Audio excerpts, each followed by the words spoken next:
no one would believe the World Bank Board of Directors would sit and say, would give the Somalis a pre-arrest clearance support of over $140 million.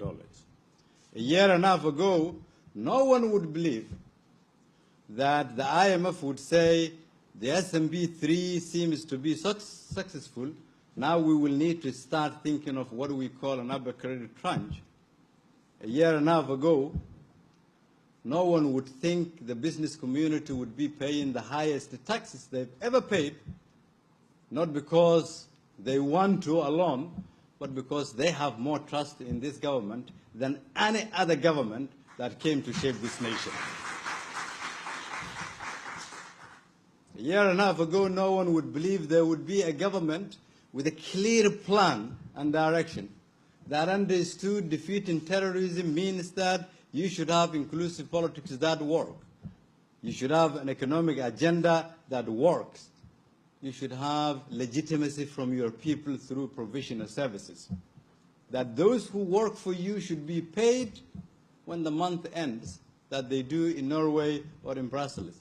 And that is why what we have been doing close to 18 months now. Everyone who works for the government, parliamentarians or ministers or civil servants, have been paid every single month. On top of that, there hasn't been a single arrears, domestically or internationally. The governments who came before us has managed to accumulate arrears locally only of $70 million, close to $70 million, while we as a government have managed to keep a clean sheet. Don't tell me that is not a different way of governing. Yes, it is. That is the reality I want the parliamentarians who sit here to understand. If any one of you who thinks this country hasn't made any progress, here is your testimony. These are the examples. So what we've achieved, the 100 million, to me is a drop in the ocean. It is not what is going to build Somalia. This nation has a wealth that other countries don't.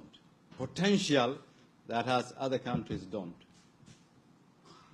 A youthful population that can turn a page, who can rebuild this country. A population that has been motivated by what we've done so far and what they have done themselves. But because our governing structures has been such that there has been a lot of obstacles, we will make sure that we transfer power back to the Somali people. So they are the ones who are there to decide. It is our job to be accountable, not only to you, but to the Somali people.